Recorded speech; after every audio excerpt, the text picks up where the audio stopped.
স্বপ্ন, আমরা জীবনে স্বপ্ন দেখতে থাকি, সেটা পূরণ করার পূর্ণ প্রয়াস করে থাকি।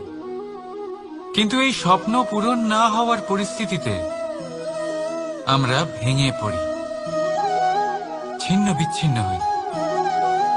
আর তারপর এই বোঝা আমরা আগামী প্রজন্মের ওপর রীতিমতো চাপিয়ে দিই।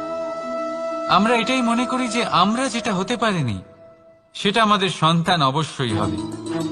আমরা যা কখনো পাইনি আমাদের সন্তান অবশ্যই তা পাবে। এটা যে অনুচিত সেটা আমরা ভাবি না, কিন্তু এটা ভুল। আর এই ভুল আমরা সকলেই করে থাকি। সন্তান প্রকৃতি আর পরমাত্মার আশীর্বাদ। ওদের ভেতরে তাদের নিজের একটা অস্তিত্ব লুকিয়ে থাকে, সেটা মন। রাধা রাধা। এই পুকুর দেখছেন আপনি? পুকুরের জল কখনো প্রবাহিত হয় না, একই স্থানে জমে থাকে। আর সেই কারণে কিছুদিন পর ময়লা হতে শুরু করে। কিন্তু তাও আমরা একে ত্যাগ করি না, আমরা তবুও একে পুজো করি। শুধুমাত্র এই কারণে নয় যে অতীতে সে আমাদের তৃষ্ণা মিটিয়েছে, কিন্তু এই কারণেও যে যদিও বা সে ভবিষ্যতে আমাদের তৃষ্ণা না মেটায়, কিন্তু প্রয়োজন হলে আগুন অবশ্যই নেভাতে পারে। ঠিক সেই রকমই হয় আমাদের সম্পর্ক। সম্পর্ক যা আমরা বহু বছর পরিশ্রম করে তৈরি করি, যে দরকার পড়লে আমাদের সহায়ক হয় কোনো না কোনোভাবে। সেই জন্য সম্মান করতে শিখুন এই সম্পর্কগুলিকে। শিখুন এই সম্পর্কগুলিকে অটুট রাখতে। কথায় কথায় এই সম্পর্কগুলিকে ভেঙে দিতে শিখবেন না। রাধা রাধা। বিষ, এই শব্দটা শুনলেই মনে অনেক কল্পনা জন্ম নেয়। কল্পনা অসহ্যকর তিক্ততা, কল্পনা অত্যন্ত বেদনাদায়ক মৃত্যু। এবার যদি আপনাকে জিজ্ঞেস করা হয় যে সবচেয়ে বিষাক্ত বিষ কোনটা, তাহলে আপনি কি বলবেন? কেউ বলবে সর্পের বিষ, কেউ বলবে কাঁকড়া বিছের, কেউ বলবে কালকিউটের বিষ। কিন্তু না, এই সমস্ত রকম বিষ সেই বিষের সামনে টিকতে পারবে না যাকে আমরা বলে থাকি কানের মধ্যে ঢালা বিষ। শুনতে অত্যন্ত মিষ্টি, কিন্তু তিক্ততায় অত্যন্ত বিষাক্ত। পেটের মধ্যে যাওয়া এই বিষ শুধুমাত্র একটি মানুষের মৃত্যুর কারণ হয়, কেবল একটি। কিন্তু কানের মধ্যে ঢালা এই বিষ একাধিক সম্পর্কের নাশ করতে পারে। আর এটাতে সেই ব্যক্তির ভুল নেই যে আপনার কানে বিষ ভরেছে, আপনি তাকে দোষ দিতে পারেন না। এখানে দোষ আপনার নিজের, যে এই বিষকে আপনি নিজের উপরে প্রভাব ফেলতে দিয়েছেন। এই বিষকে সুযোগ দিয়েছেন আপনার ক্ষতি করতে, এটা আপনার ভুল। সেই জন্য কুমন্ত্রণায় কখনো কান দেবেন না। আপনার মনে ভালোবাসার দৃঢ়তা জাগিয়ে তুলুন আর নষ্ট করে দিন এই সংসারের সমস্ত বিষের প্রভাবকে। রাধা রাধা। জীবন, আমাদের এই জীবন সুখ আর দুঃখ, এই দুইয়ের মিশ্রণ। এদের সংমিশ্রণই জীবনের ভারসাম্য বজায় রাখে। এখন এই সুখ, সুখ এমন এক বস্তু যাকে সবাই খুঁজে চলেছে। দুঃখ এমন এক অনুভূতি যা সবার কাছে আছে। আমাদের প্রত্যেকের জীবনে সুখ আর দুঃখ আসতে থাকবে আর যেতেও থাকবে, এটা অবশ্যই জীবনে থাকবে। কিন্তু সফলতা, এটা সবার জীবনে আসে না। কেন? কারণ এই সফলতা সুখ আর দুঃখের দ্বারা প্রাপ্ত হয় না। সফলতা প্রাপ্ত হয় নিজের উপরে বিশ্বাস করতে থাকলে। আকাশের ওই সূর্যকে দেখুন। সূর্যের বিশ্বাস আছে নিজের উপর যে সে সমস্ত জগৎকে আলোকিত করতে পারবে, নিজের প্রথম রশ্মি দিয়ে অন্ধকারকে দূর করতে পারবে। সূর্য এই বিশ্বাস নিয়েই আসে, আর কিছুক্ষণের মধ্যেই সমস্ত সংসার থেকে অন্ধকারকে বিনাশ করে ফেলে সে। তাহলে মনে রাখবেন, এই সুখের আভাস, এই দুঃখের অনুভূতি আসতেও থাকবে আর যেতেও থাকবে। শুধু নিজের উপরে বিশ্বাস রাখুন, তারপর দেখবেন এই সফলতা আপনার দাস হয়ে থাকবে। রাধা রাধা। চাঁদ কত শ্রেয়, শুভ্র, কত সুন্দর, কিন্তু যদি আপনি মনোযোগ সহকারে দেখেন তাহলে দেখবেন এই চাঁদেও দাগ আছে। আর এই দাগগুলি থাকার কারণে কি এই চাঁদের মাহাত্ম্য কখনো কমে যায়? কখনো নয়। এর কারণ হলো চাঁদের নিরন্তর চেষ্টা। একবার এই আকাশে দেখুন, এই অন্ধকার সবসময় চেষ্টা করে চাঁদকে ঢেকে দেওয়া, কিন্তু এই চাঁদ সবসময় এই অন্ধকারের সাথে লড়াই করতে থাকে। অমাবস্যা থেকে শুরু করে চাঁদের এই যাত্রা পূর্ণিমা অবধি পৌঁছেই যায়। আর তাই এই চাঁদের পুজো করা হয়, এই কারণে এই চাঁদকে মাহাত্ম্য দেওয়া হয়। এইভাবেই যদি আপনার মধ্যে কোনো দোষ থাকে, কোনো খারাপ কিছু থাকে, তাহলে সেটা কোনো বড় ব্যাপার নয়। চেষ্টা করুন সেটাকে শুধরে নেওয়ার, কিন্তু সেই কারণে নিজেকে খারাপ মনে করা এটা অনুচিত। নিজের ভুলগুলো, নিজের দোষগুলো, নিজের খারাপ দিকের কথা ভুলে আপনি এই সংসারের ভালোর দিকে প্রস্থান করেই দেখুন না। আপনি দেখবেন আপনার অন্তরের তেজ ঠিকরে বেরোচ্ছে। রাধা রাধা। এই পিঁপড়েদের দেখছেন আপনি? সবাই একই রকমের। এদের মধ্যে তফাৎ খুঁজে বার করা অসম্ভব। মনে হয় যেন ওদের আলাদা আলাদা অস্তিত্বই নেই। কিন্তু যদি আপনি মন দিয়ে দেখেন তাহলে দেখবেন প্রতিটা পিঁপড়ের আলাদা কাজ নির্ধারিত, তাদের আলাদা অস্তিত্ব আছে। কেউ বাড়ি বানানোর জন্য মাটি সংগ্রহ করতে পটু, কেউ ঢিপি বানাতে পটু, কেউ খাবার খোঁজায় পটু, আবার কেউ সেই খাবার আনায় পটু। ঠিক সেরকমই হয় মানুষেরা। মনে হতেই পারে সবাই একই রকম, কিন্তু প্রতিটা মানুষের ব্যক্তিত্ব, প্রতিটা মানুষের অস্তিত্ব ভিন্ন হয়। আর সত্যি কথা বলতে কি, প্রতিটা মানুষের ভিন্নতাই আমাদের প্রগতির দিকে নিয়ে যায়।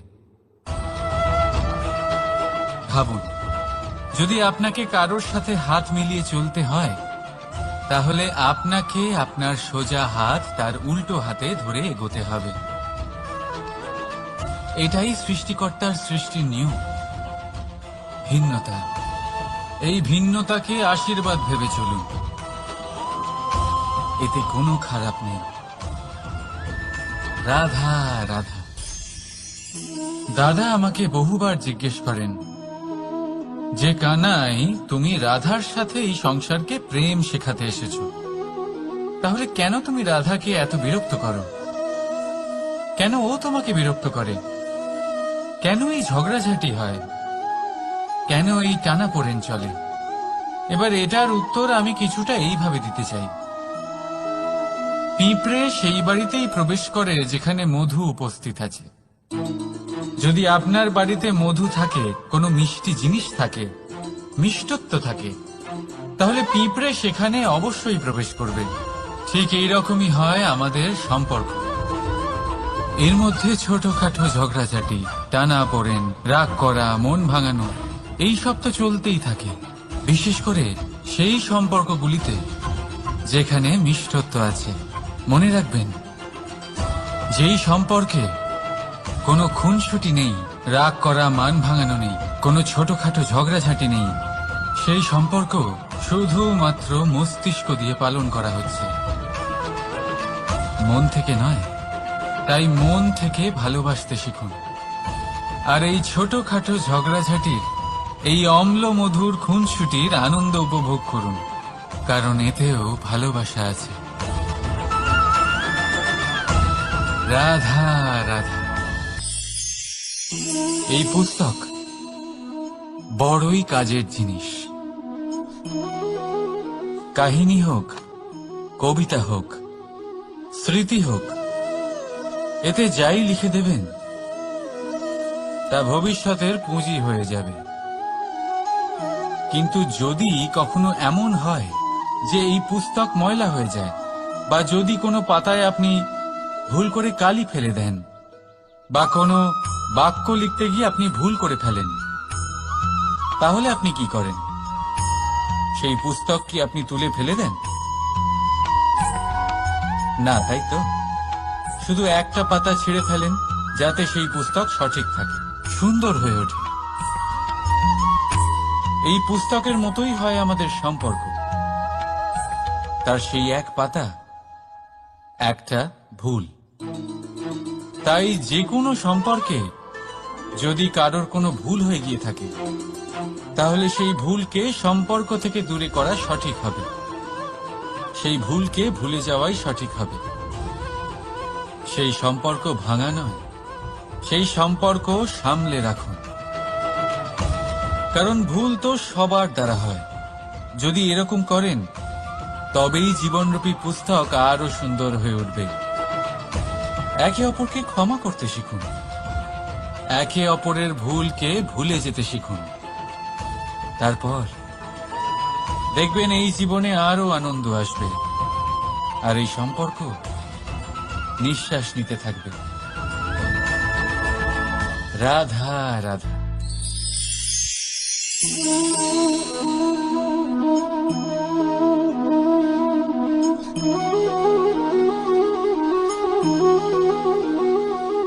আমার এই ছায়া দেখতে পাচ্ছেন আপনি? প্রকাশের স্রোত যখন মধুর আর দূরে থাকে, তখন এই ছায়া লম্বা হয়ে যায়। কিন্তু যেই প্রকাশের স্রোত মাথার উপরে চলে আসে, এই ছায়ার আকার ক্রমশ ছোট হতে থাকে। আর অন্ধকারে তো এই ছায়া বিলুপ্ত হয়ে যায়। কিছুটা এরকমই হয় আমাদের অহংকার। সুখের আগমন হলে, বৈভবের উপলব্ধিতে এটা বাড়তে থাকে। কিন্তু যেই সংকটের তাপ বেড়ে ওঠে, অহংকার ছোট হতে থাকে। আর যখন সংকটের এই অন্ধকার আমাদের চারিদিক থেকে ঘিরে ধরে, তখন এই অহংকার আমাদের ছায়ার মতোই বিলুপ্ত হয়ে যায়। তাই সেই কারণে আপনার জীবনে সংকটের আগমন আপনার অহংকার নষ্ট করেই দেবে, কিন্তু তার জন্য সংকটের অপেক্ষা কেন করবেন? এই অহংকারকে বাড়তেই দেবেন না, উৎপন্ন হতেই দেবেন না। বিবেকের সুতো দিয়ে বেঁধে রাখবেন একে। দেখুন, আমি শ্রেষ্ঠ, এটা বিশ্বাস করতে কোনো আপত্তি নেই। কিন্তু শুধুমাত্র আমি শ্রেষ্ঠ, আর কেউ নয়, এই আত্মসম্মান নয়, এ হলো অহংকার। আর অহংকার আর কিছুই নয়, শুধু পতনের দিকে প্রথম পদক্ষেপ। আর এই জীবনে পতনের দিকে নয়, প্রেমের দিকে এগিয়ে যান। আর আমার সাথে ভালোবেসে বলুন, রাধা রাধা। আপনি কি কখনো ফলে ফুলে পরিপূর্ণ বৃক্ষ দেখেছেন? তার ডালগুলো কিরকম স্বাধীনভাবে বেড়ে ওঠে। কিন্তু যদি এই ডালগুলো মূলের সাথে ঠিকভাবে যুক্ত না থাকে, সেই বৃক্ষের মূলগুলি গভীর না হয়, তাহলে কি হবে? তাহলে কি সে সেই সব সুবিধা পাবে? কখনোই নয়। সেই বৃক্ষের ডাল পড়ে যাবে, সেই বৃক্ষ ভূমিষ্ঠ হয়ে যাবে। ঠিক সেইভাবেই চিন্তাভাবনার স্বাধীনতার আনন্দ আপনি তখনই আস্বাদন করবেন, যখন আপনার শিক্ষা গভীর হবে। তাই স্বাধীন থাকুন দৃষ্টিভঙ্গিতে, কিন্তু যুক্ত থাকুন শিক্ষার সাথে। রাধা রাধা। সমাজ, আমরা এই সমাজে বাস করি আর বহুবার একটা গুরুত্বপূর্ণ কথা ভুলে যাই। এই সমাজ আমরা সকলে মিলে তৈরি করি। সমস্ত সময় কাটিয়ে দিই এইটা ভাবতে ভাবতে যে এই সমাজ কি ভাববে, আমার কি করা উচিত, আমার কি ভাবা উচিত, কি পড়া উচিত, কোনটা সঠিক কোনটা ভুল। যদি আমি এটা করি তাহলে কয়েকজনের এটা মনে হবে না তো যে আমি খারাপ, যখন আমি তা নই। মনে ভয় উৎপন্ন হয় সেই কয়েকজন মানুষের জন্য। তার কারণ হলো আমরা আমাদের মনের কথা শুনতে পাই না, না শুনতে পারি, না বলতে পারি, আর না করতে পারি। সেই কয়েকজন মানুষের ভয় আমরা খারাপের বিরোধিতা করা ছেড়ে দিই। কিন্তু কখনো নিজেকে জিজ্ঞেস করুন, শেষ পর্যন্ত কারা এই কয়েকজন মানুষ? এই সংসারে প্রতিটি মানুষেরই নিজের আলাদা আলাদা ব্যক্তিত্ব আছে, আলাদা দৃষ্টিভঙ্গি আছে। তাই যদি আপনি এটা ভাবেন যে আপনি সবাইকে খুশি করতে পারবেন, তাহলে আপনি ভীষণ বড় ভুল করছেন। জীবনে কর্ম তাই করুন যাতে আপনার অন্তরাত্মা সন্তুষ্ট হয়, আর অন্তরাত্মা সন্তুষ্ট তখনই হবে যখন আপনার কর্ম শুভ হবে। তাই নিজের মনের কথা শুনে এই সংসারে শুভ কর্ম করতে থাকুন, তবেই এই সংসারের কর্মে আপনি সার্থক হবেন। রাধা রাধা। এই পাতাকে দেখুন, কত কোমল, কত শীর্ণ। যদি এর উপরে একটুও জোর খাটান বেঁকে যাবে। পাতা তো এরকমই হয়, একটু জোর খাটালেই তা বেঁকে যায় এদের নমনীয়তার জন্য। কিন্তু ওদের এই নমনীয়তার জন্য ঝড়ে বিপর্যয়ে ওরা ভেঙে পড়ার থেকে বেঁচে যায়। যদি এদের বদলে কোনো দৃঢ় বৃক্ষ হয়, তখন হাওয়ার তীব্র গতি সে সহ্য করতে পারে না, তার সম্মুখীন হতে পারে না, ভেঙে পড়ে যায় সে। ঠিক সেই রকমই হয় আমাদের সম্পর্ক। যদি এর মধ্যে সেই নমনীয়তা না থাকে, অহংকারের দৃঢ়তা থাকে, সেই সম্পর্ক নষ্ট হয়ে যায়। তাই আনুন এই নমনীয়তা আপনার সম্পর্কে, যাতে কাল যদি কোনো সমস্যা এসে দাঁড়ায় এই সম্পর্ক যেন না ভেঙে যায়। একবার ওই আকাশের দিকে তাকান, সূর্য চন্দ্রকে দেখে নত হয়ে যায়, আর আমরা তো সাধারণ মানুষ।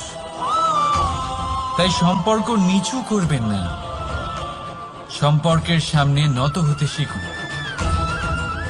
রাধা রাধা।